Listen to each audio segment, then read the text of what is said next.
చిన్న ప్రార్థన చేస్తాను. గత వారం ఒక అంశాన్ని మనం ప్రారంభించాం, గుర్తుంది ఎవరికన్నా?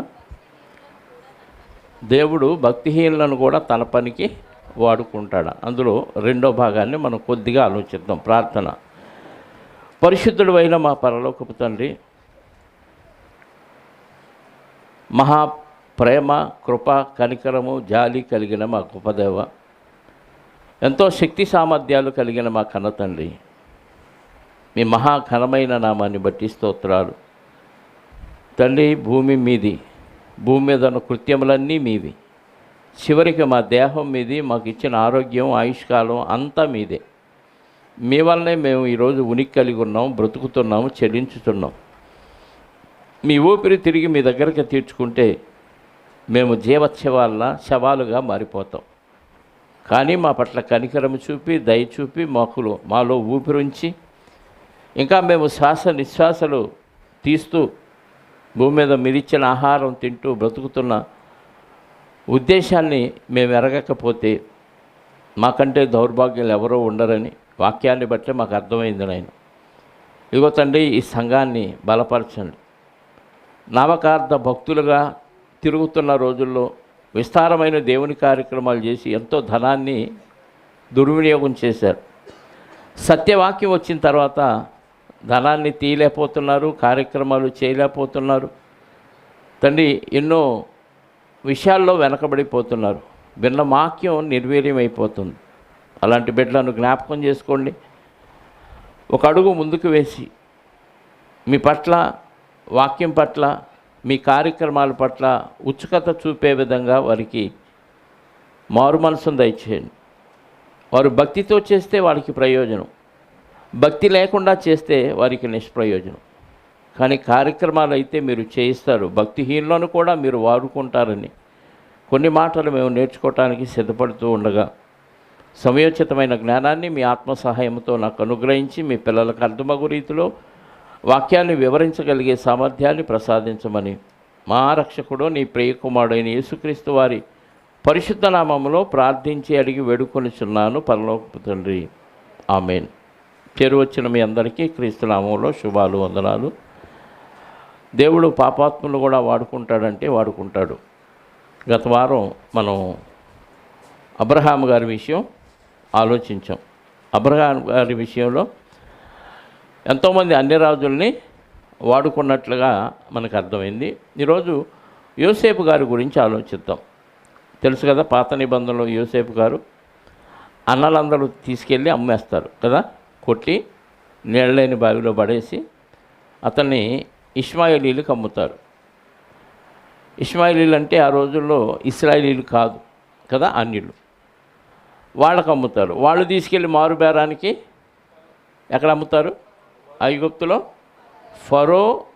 ఫరో కాదు అమ్మేది, ఫరో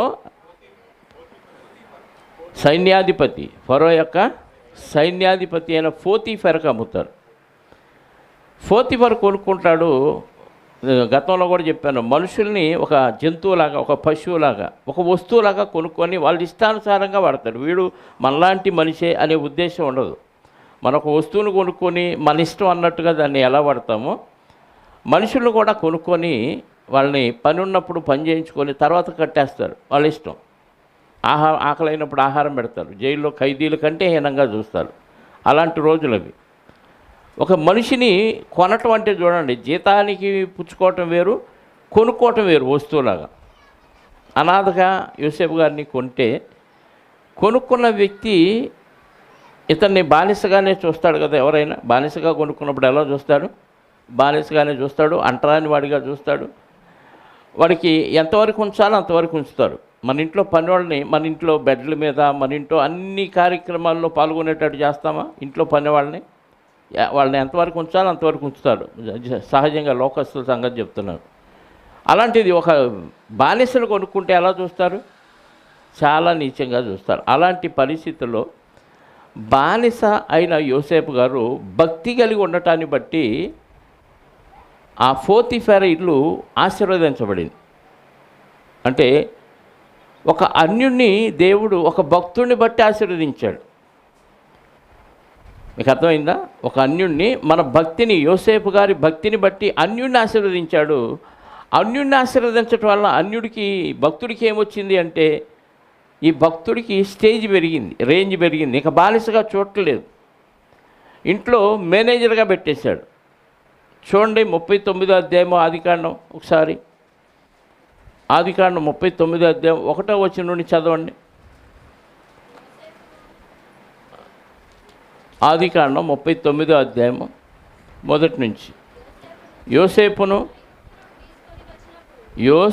ఐగుప్తుని, యోసేపును అని దీర్ఘం తెస్తే యోసేపు కాక ఇంకెవరినో తీసుకొచ్చినట్టు ఉంటుంది. అది చదివేటప్పుడే భావం అర్థం కావాలి. ఉత్తర ప్రత్యుత్తరాలు చదివేటప్పుడు కూడా కొంతమంది స్పీడ్గా చదువుతున్నారు, కొంతమంది స్లోగా చదువుతున్నారు.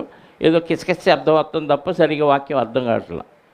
ఒకే పద్ధతిలో ఒకే లెవెల్లో చదివితే అవతల వాళ్ళకు కూడా అర్థమైంది.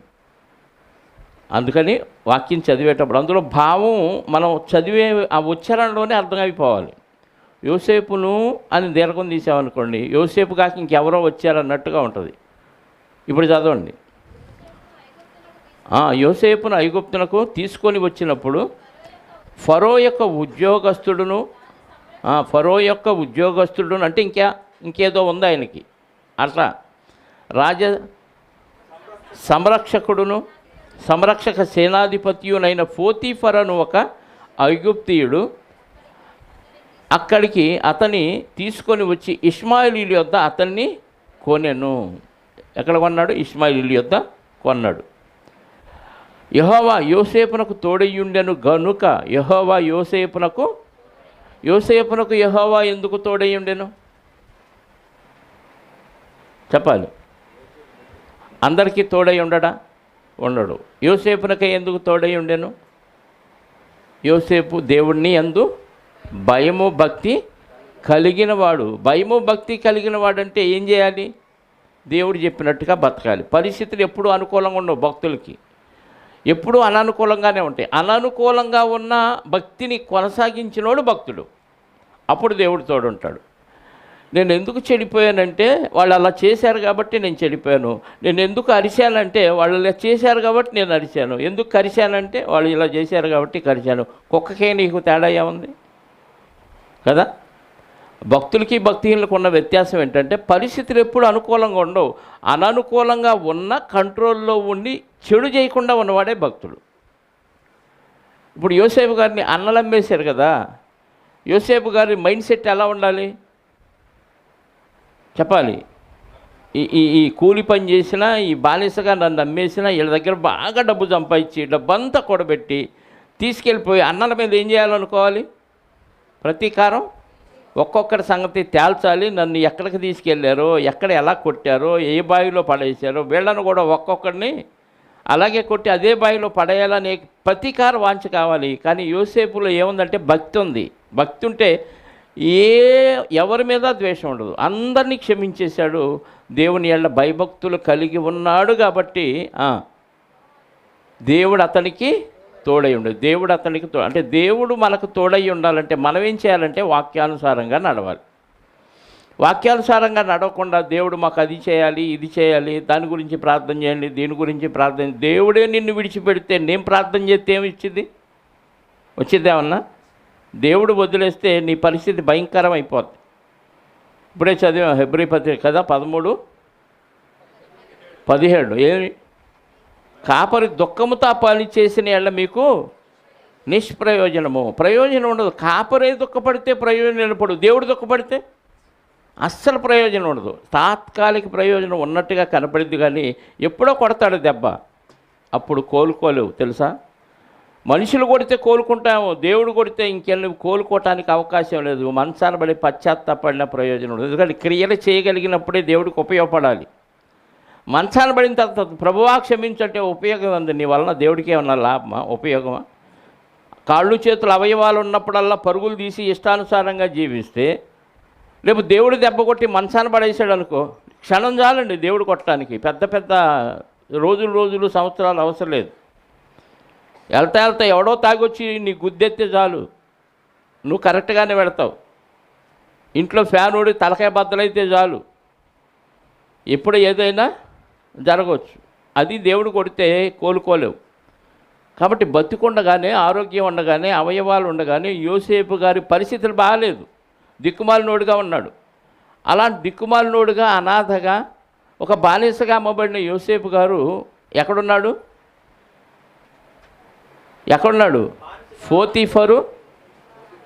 పోతీఫెరో సైన్యాధిపతి, ఫరో యొక్క సైన్యాధిపతి దగ్గర ఉన్నప్పుడు, ఐగుప్తులో ఉన్నప్పుడు దేవుడు అతనికి తోడయ్యున్నాడు. కాబట్టి దేవుని తోడు ఎందుకు ఉందంటే ఆయన భక్తిని విడిచిపెట్టలేదు. కాబట్టి ఏమైంది అక్కడ? దేవుడు అతనికి తోడై ఉండెను గనుక అతడు వర్ధిల్లుచు తన యజమానుడగు ఐగుప్తుని ఇంట ఉండెను.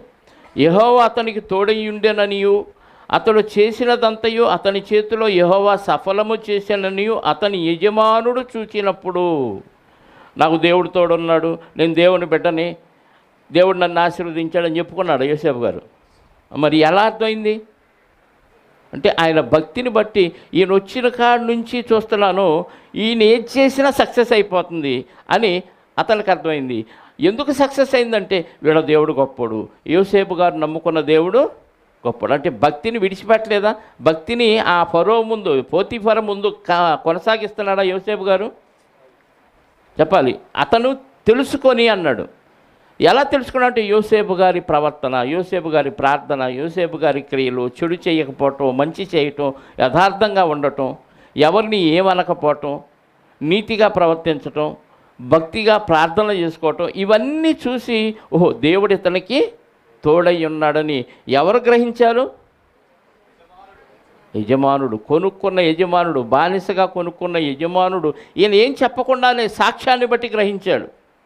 మరి మన సాక్ష్యం ఎలా ఉంది? అన్యుల దగ్గర చర్చిలో ఒకలాగా ఉంటాం, బయటికి వెళ్ళి మన ఇష్టం. ఇంట్లో ఒకలాగా ఉంటాం, బయటకు వచ్చి మళ్ళీ చర్చిలో మరొకలాగా ఉంటాం. చర్చిలో భక్తులే, బయటికి వెళ్ళిన తర్వాత అందరూ భక్తిహీనులు అయిపోతారు. మరి మన సాక్ష్యం చుట్టుపక్కల మనం చెప్పకుండానే గ్రహిస్తున్నారా? పోతీఫెరలాగా గ్రహిస్తున్నారంటే లేదు, గ్రహించడం. అంటే మన భక్తి యోసేపు గారి భక్తిలాగా లేదు. అన్యులు గ్రహించారంట మన భక్తి, ఆ యోసేపు గారి భక్తిని చూసి. మరి మన భక్తిని మన ఇంట్లో వాళ్ళన్నా గమనిస్తున్నారా? బయటోడికి ఏమర్థమైంది? ఇంట్లో వాళ్ళకి అర్థం కాకపోతే బయట ఒక రకంగా, ఇంట్లో ఒక రకంగా ఉంటుంది. భక్తుడు ఎలా అవుతాడు? ఎవరో భక్తులు ఎవరు? పోతీఫెర గ్రహించి, పోతీఫెర అతని యజమానుడు చూచినప్పుడు యోసేపు మీద అతని కటాక్షము కలిగెను గనుక అతని యొద్ద, యజమానికి బానిస పరిచర్య చేయాలి, కానీ యజమాని ఏం చేశాడు? బానిసకు పరిచయం. అంటే దేవుడు తోడయి ఉంటే బళ్ళు వాళ్ళు అవుతాయి, వాళ్ళు బళ్ళు అవుతాయి. అన్యుడు దైవజనుడుగా గుర్తించి యోసేపు గారికి పరిచర్య చేస్తున్నాడంట. రే అది తీసుకురా, ఇది తీసుకురా అని చిటికెత్తే తేవాలి. ఎవరు? పోతీఫర్ చేసి చెప్తే యోసేపు గారు తేవాలి. కానీ ఇక్కడ రివర్స్ అయిపోయింది. ఈయనేమన్నా చెప్పాడా నువ్వే నాకు పరిచర్య చేయని?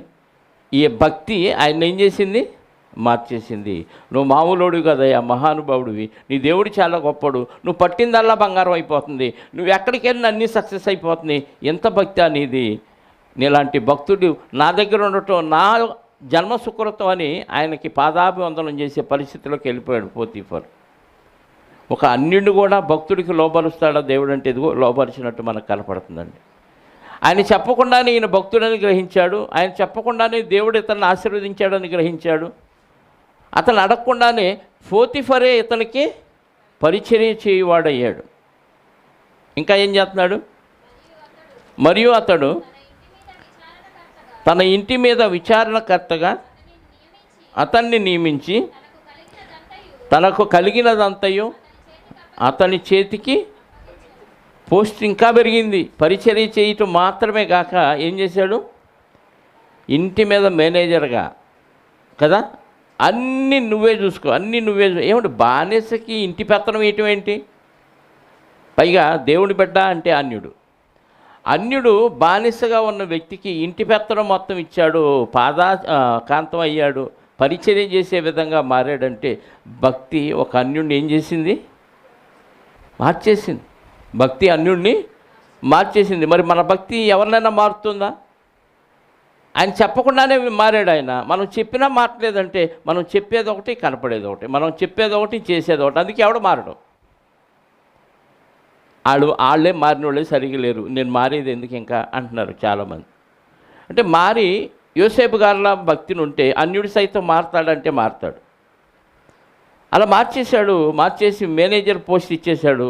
ఇచ్చి ఇంకేం చేస్తున్నాడు? అతడు 5వ వచనం, తన ఇంటి మీదనో తనకు కలిగిన అంతటి మీదనో అతన్ని విచారణకర్తగా నియమించిన కాలము మొదలుకొని యెహోవా యోసేపు నిమిత్తము ఐగుప్తుని ఇంటిని ఆశీర్వదించాను. ఏం చేశాడంట? యోసేపు నిమిత్తం అతని ఫరో ఇంటిని ఆశీర్వదించాను. పోస్ట్ ఇచ్చేశాడు, పెద్ద పోస్ట్ ఇచ్చాడు యోసేపు గారికి. యోసేపు గారికి ఈయన ఎప్పుడైతే పెద్ద పోస్ట్ ఇచ్చాడో ఈయన ఇంటిని ఇంకా ఆశీర్వదించాడు దేవుడు. ఇంకా ప్రేమ పెరిగిద్దా తరిగిద్దా? ప్రేమ పెరిగింది కదా. ఒక బానిస ఏ స్టేజ్లోకి వెళ్ళాడండి? అన్యుని దగ్గర. దేవుని బిడ్డలకు అన్యులు కూడా సహాయం చేస్తారు. అన్యుల దగ్గర కూడా మంచి గౌరవ ప్రతిష్టలు. ఇంటి మీద పెత్తనం అంతా అప్పగించేసి ఏం చేశాడు? ఇంకా యెహోవా ఆశీర్వాదం ఆ ఇంటిలోనేమి పొలములోనేమి అతనికి కలిగిన సమస్తం మీద ఉండెను. అతడు తనకు కలిగినదంతయు యోసేపు చేతికి అప్పగించి తాను ఆహారము తినుట తప్ప తనకేమీ ఉన్నదో ఏమీ లేదో విచారించువాడు కాడు. యోసేపు రూపవంతుడు, సుందరుడై ఉండెను. తిండి తినటం తప్ప ఏం ఆదాయం వస్తుంది, ఎంత ఖర్చు అవుతుంది, మెయింటెనెన్స్ ఏంటి, జీతాలు ఎంత ఇస్తున్నారు, ఏం పట్టించుకోవట్లేదంట. అంటే ఎంత పూర్తిగా నమ్మాడో చూడండి యోసేపు గారిని. అంటే భక్తి నువ్వు అలాగే ఉంటే నీ మీద నిందలు వేసిన వారు, నిన్ను హింసించిన వారు, నీ మీద పగబట్టిన వారు, నీ మీద దోషారోపణ చేసిన, నిన్ను కొట్టిన వారు అన్నల్ని మర్చిపోయాడు. ఇదే ప్రతీకారం అంచి మనసులో పెట్టుకున్నాను అనుకో యోసేపు గారు, ఇవన్నీ చేయగలిగి కూడా భక్తి ఉండేదా? అంటే మన భక్తి పక్కదోవ పట్టడానికి, భక్తి మనల్ని దేవుని కార్యక్రమాలు చేయనీయపోవటానికి కారణం ఏంటంటే మనం సైడ్ ట్రాక్లోకి వెళ్ళిపోతున్నాం. నాన్నలు నన్ను అలా అన్నారు, ఒరే కళలు కాని వాడా వస్తున్నావా, నీ కళ్ళేమవుతాయో చూస్తావురా, నువ్వు చస్తే నీ కళ్ళేమవుతాయి అన్నారు డైలాగులు. నువ్వు చస్తే తప్ప మాకు శాంతి లేదు అని ప్రతీకారంతో కొట్టారు, అంగీ తీసేశారు, ఆహారం లేకుండా నీళ్ళు లేని బావిలో పడేశారు. ఇవన్నీ జ్ఞాపకం పెట్టుకొని ఒక్కొక్కడికి ఏం చేయాలనే ప్రతీకార వాంఛతో యోసేపు గారు ఉంటే భక్తి లేదు, పాడు లేదు, ఈ స్టేజ్కి వచ్చేవాడు కాడు. అంటే యోసేపు గారిలో మనకేం కనపడుతుందంటే క్షమాగుణం కనపడుతుంది. సైడ్ ట్రాక్లోకి వెళ్ళలేదు. దేవుడు, భయము, భక్తి. దేవుడు ఏం చెప్పాడు అది చేయటమే. నమ్మకంగా ఉన్నాడు, యథార్థంగా ఉన్నాడు కాబట్టి పోస్ట్ పెరిగిపోయింది. ఏ పోస్టు? ఐగుప్తు సైన్యాధిపతి ఇంట్లో విచారణకర్త, అంటే మేనేజరు. అన్ని డిపార్ట్మెంట్ల మీద ఈయనే అధికారి. ఒక బానిస ఆ స్టేజ్లోకి వెళ్ళటం అంటే సామాన్యమైన విషయం కాదు. కేవలం ఈ స్టేజ్ దేన్ని బట్టి వచ్చింది? ఆయన చదువుని బట్టా, లేకపోతే ఆయనకి ఉన్న కులాన్ని బట్టా? ఆయన క్వాలిఫికేషన్ ఏమీ లేదు. ఆయనకున్న క్వాలిఫికేషన్ ఒకటి, భక్తిపరుడు అంతే. భక్తి వలన క్రియలు చూపించాడు, క్రియల వలన ఆశీర్వాదం పొందాడు. ఈ ఆశీర్వాదం అన్యుడికి కూడా పంచాడు. అన్యుడు సైతం యోసేపు గారిని ఒకానొక స్టేజ్లో పెట్టేశాడు. అంత మాత్రమే అయిందా? ఇన్ని చేసిన ఈయన ఒక చిన్న ఆడ మనిషి భార్య మాట విని గుడ్డిగా నమ్మేసి తీసుకెళ్ళి జైలు పాలు చేసేసాడు. ఇన్నిట్లో దేవుడు ఆశీర్వదించాడు, నమ్మకస్తుడు, యథార్థవంతుడు అన్నాడు. కానీ ఆడవాళ్ళ మాట విని అపార్థం చేసుకున్నాడు. అంటే ఆడవారి మాట తడికలాగా ఉండదు. అబద్ధం వాడిని ఎట్టుంటుంది చెప్పాలి, గోడలాగా ఉంటుంది స్ట్రాంగ్గా కదా. ఆడ మనిషి అరిటాకు అని సామెతలు చెప్పారు, కానీ వాస్తవంగా ఇప్పుడు అరిటాకులు కాదు, ముళ్ళేనంట. అరిటాకు పురుషులు అయిపోయారు. ఎందుకంటే ఆడవాళ్ళు పురుషులు చంపే పరిస్థితిలోకి వచ్చేసారు. ఇప్పుడు ముళ్ళైపోయింది. అలానే అన్ని చోట్ల అలా ఉందంటే లేదు. కొన్ని చోట్ల ఆడవాళ్ళు అణిచివేయబడే పరిస్థితి కూడా కనపడుతుంది. భార్య మాట విని జైలు పాలు చేశాడు. అది దేవుని ప్రణాళికే.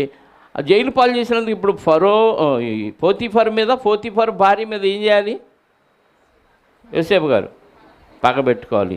అక్కడ అన్నల మీద పగబెట్టుకోకుండా భక్తిని కొనసాగించాడు. ఇక్కడ జైలు పాలు చేసిన పోతీఫర్ మీద కానీ ఆయన భార్య మీద కానీ పగబెట్టుకోలేదు. ఇంకా గట్టిగా మాట్లాడితే తనతో పాటు కింద చాలామంది ఉన్నారుగా, అందరి మీద విచారణకర్తగా ఉన్నాడు కాబట్టి ఆయన కింద చాలామంది ఉన్నారు. అరే ఆమె నా మీద నిందేస్తే మీరు చూశారు కదా, నేను ఎలాంటి వాడినో మీకు తెలుసు కదా, మీరన్న ఒక సాక్ష్యం చెప్పలేదే, చెప్పనందుకు వాళ్ళ మీద కక్ష పెట్టుకోవాలి. మనం మొగుడు కొట్టినందుకు కాదు కానీ తోడికోడలు తొంగి చూసినందుకు కానీ మొగుడు మీద కోపం పెట్టుకోదు, కానీ ఆమె తొంగి చూసింది కాబట్టి ఆమె మీద పగ పెట్టుకుంటాం. అలాగే చుట్టూ ఉన్న వీళ్ళు చెప్పలేదు కాబట్టి వాళ్ళ మీద కూడా పక్కబెట్టుకునే అవకాశం ఉందా యోసేపు గారికి?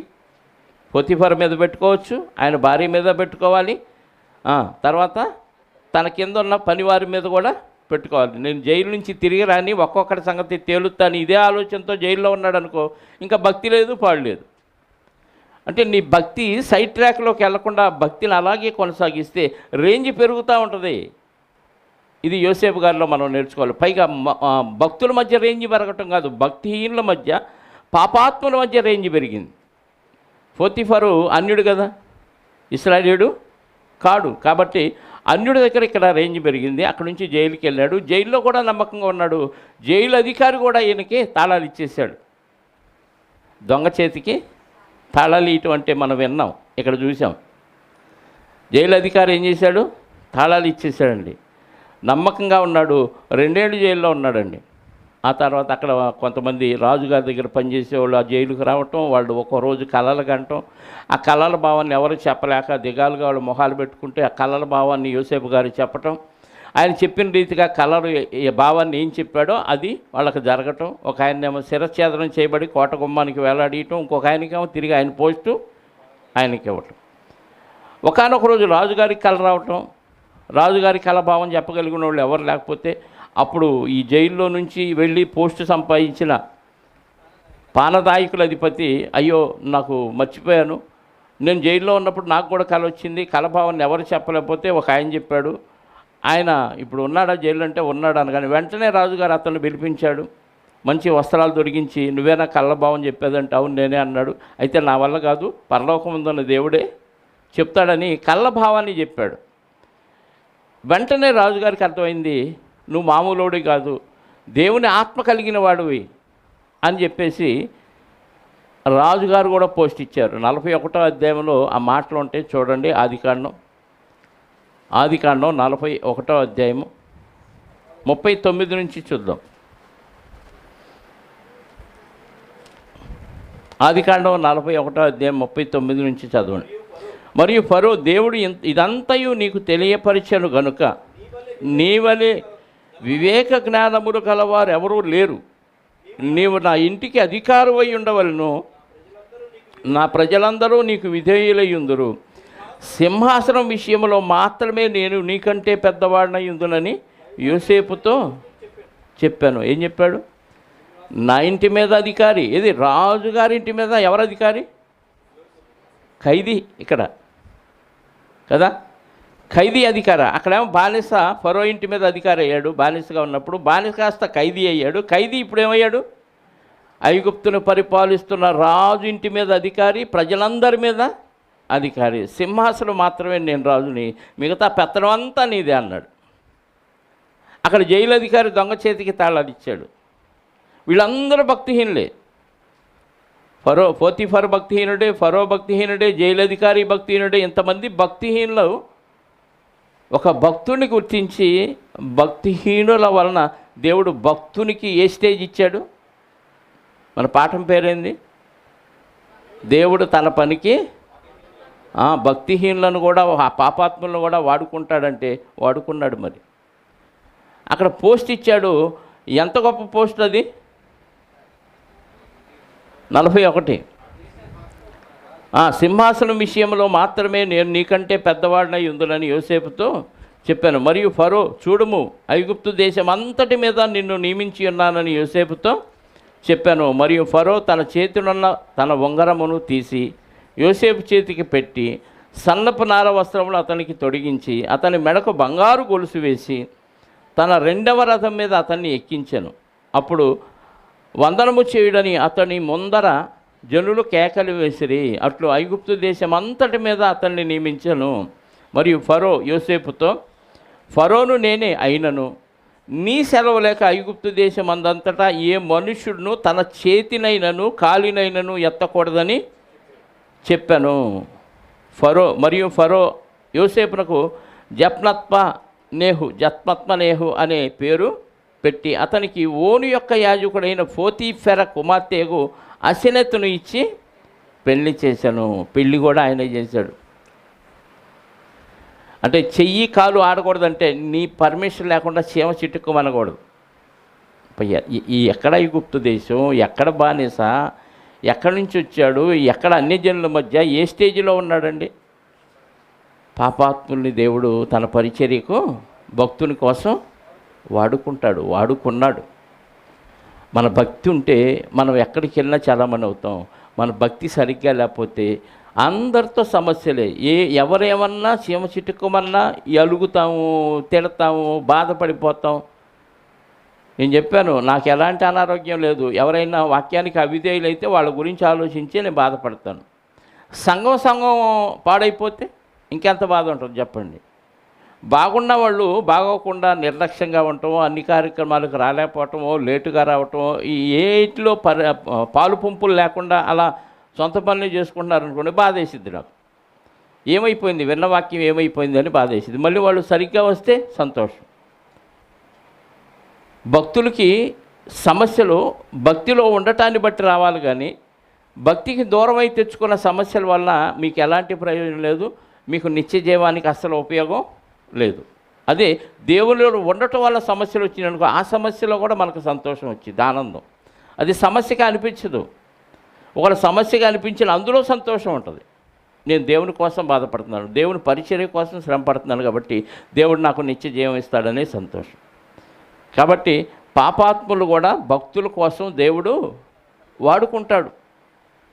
అందుకే ప్రసంగి గ్రంథంలో ఒక మాట ఉంది, 2వ అధ్యాయంలో, పోయినసారి చదివాం అనుకుంటా, 25-26 వచనం.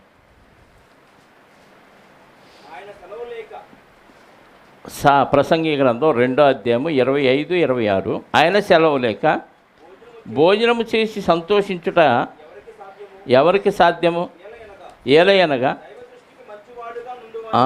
యోసేపు గారిని దృష్టిలో పెట్టుకొని చదవండి ఈ వాక్యం. దైవ దృష్టికి మంచివాడుగా ఉండువానికి దేవుడు ఏమేమి ఇచ్చాడు? జ్ఞానము, తెలివి, ఆనందాన్ని అనుగ్రహించాడు. అయితే దైవ దృష్టికి ఇష్టడగు వానికి ఇచ్చుటకై ప్రయాసపడి పోగు చేయు పనిని ఆయన పాపాత్ములకు నిర్ణయించును. పాపాత్ములకు నిర్ణయించాడా? యోసేపు గారికి ఇవ్వటానికి ఒక పాపాత్ముడైన పోతీఫెరకు నిర్ణయించాడు. యోసేపు గారికి ఇవ్వటానికి ఒక జైలు అధికారికి నిర్ణయించాడు. యోసేపు గారికి ఇవ్వటానికి ఫరో రాజునే నిర్ణయించి ఇచ్చేశాడు.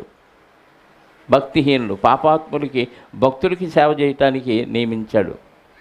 మనం భక్తిగా ఉన్నప్పుడు, యోసేపు గారు భక్తిని విడిచిపెట్టలేదు కాబట్టి అన్ని సమస్తం సమకూడి జరిగినాయి. అనాథగా, బానిసగా, దిక్కులేని వాడుగా వెళ్ళిన ఆయన ఎక్కడున్నాడు? ఐగుప్తు సింహాసనం విషయంలో తప్ప పెత్తనమంతా యోసేపు గారు. ఎంత గొప్ప రేంజ్ చూడండి. మిగతా భాగం వచ్చేవారం మాట్లాడుకుందాం, ప్రార్థన చేసుకుందాం. పరిశుద్ధుడైన మా పరలోకపు తండ్రి, మీ మహాప్రేమ, కృప, జాలి, కనికరాన్ని బట్టి స్తోత్రాలు. ఈ లోకం మీది, లోక సంపూర్ణత మీది. మీరు తలుచుకుంటే గొప్పవారిని అనాథలుగా చేస్తారు, అనాథలను సైతం గొప్పవారిగా చేస్తారు. యోసేపు గారి జీవితాన్ని మేము కొంచెం ఆలోచించాం. నిజంగా అన్నలు ఈర్ష్యతో అమ్మివేసిన వారి మీద పగబెట్టుకోలేదు. తన ఆలోచన విధానాన్ని ఏమాత్రం మీ వైపు నుంచి మళ్లించక తన పరిచర్య, తన భక్తి, తన యథార్థతను కొనసాగించే విషయంలోనే ముందుకు సాగాడు. అలాగే అమ్మబడిన యోసేపు గారు యజమానునికి నమ్మకంగా, భక్తిగా ఉన్నాడు కనుక, మీ భక్తిని విడిచిపెట్టలేదు కనుక, మరి పోతీఫర్ కూడా తండ్రి ఆయనకి ఉన్నతమైన స్థానాన్ని ఇచ్చాడు. ఆ పోతీఫరు భార్య చేసిన నిందను మోసి కూడా ఆమెను ఒక్క మాట కూడా అనలేదు. రుజువు చేయాలంటే ఆయన క్షణంలో రుజువు చేయొచ్చు, కానీ వాళ్ళ కాపురం చెడిపోయిద్ది అనే ఉద్దేశంతో ఆమెను ఒక్క మాట కూడా అనకుండా జైలుకి వెళ్ళిపోయాడు. భక్తుని లక్షణం అంటే నిందను భరించటమే అని తండ్రి భరిస్తూ జైల్లో ఉండి కూడా నమ్మకంగా ఉంటాన్ని బట్టి జైలు మీద అధికారిగా నియమించబడ్డాడు. చివరికి ఐగుప్తు దేశాన్ని పరిపాలించే రాజు కంటే ఉన్నతమైన స్టేజిలో ఆయన నిలబెట్టబడ్డాడు. కేవలం మీ భక్తిని అతను విడిచిపెట్టకుండా ఉండటాన్ని బట్టి. ఆయనతో మేము పోల్చుకుంటే తండ్రి, మా భక్తి నిజంగా ఎందుకు కొరగానిదని మాకు అర్థమవుతుంది. సమస్యలు వచ్చినప్పుడు సమస్యల వలయంలో మేము చిక్కుకోకుండా మీ వైపే చూస్తూ మీ చిత్తాన్ని నెరవేరుస్తూ భక్తిని వెడనాడకుండా ఉంటే పాపాత్ముల చేత సైతం, భక్తిహీనుల చేత సైతం మాకు పరిచర్య చేయిస్తారు అని, వారి ద్వారా ఉన్నతమైన స్టేజీ మాకు ఇస్తారు అని యోసేపు గారి చరిత్ర మాకు తెలియజేస్తుంది నాయన. మీ పిల్లలు కూడా భక్తిని విడిచిపెట్టకుండా, సమస్యల వలయాల్లో చిక్కుకోకుండా అన్నీ మీకు అప్పగించి వారు భక్తిని కొనసాగించే విధంగా ప్రేరణ దయచేయండి. సంఘ సరిహద్దులు విశాలపరచండి. సంఘంలో గొప్ప మార్పును తీసుకురండి. నశించున్న వారిని రక్షించడానికి ఇది పరలోకపు గవినిగా ఉపయోగపడటానికి సహాయాన్ని దయచేయమని కోరుకుంటూ, వచ్చిన బిడ్డలందరినీ మరొకసారి మీ చేతులకు అప్పగించుకుంటూ, తిరిగి మేము తెనాలి బయలుదేరి వెళుచుండగా సురక్షితంగా గమ్యానికి చేర్చి అక్కడ కూడా మిమ్మల్ని స్తుతించి ఆరాధించే ధన్యతను మాకు అనుగ్రహించమని, మహిమ ఘనత ప్రభావాలు మా అందరి ద్వారా మీరే పొందుకొనమని కోరుకుంటూ, మా రక్షకుడు నీ ప్రియ కుమారుడైన యేసుక్రీస్తు వారి యొక్క జ్ఞానము కలిగిన నామములో ప్రార్థించి అడిగి వేడుకొనిచున్నాను పరలోకపు తండ్రి. ఆమేన్. మనందరి కన్న తండ్రి అయిన దేవుని ప్రేమ, ఆయన ప్రియ కుమారుడైన యేసుక్రీస్తు వారి కృప, పరిశుద్ధాత్మ యొక్క అన్యోన్య సహవాసము ఇప్పుడు ఎల్లప్పుడూ సకల పరిశుద్ధులకు సదాకాలము తోడై ఉండి నడిపించునుగాక. ఆమేన్. అందరికీ యేసుక్రీస్తు నామములో శుభాలు, వందనాలు.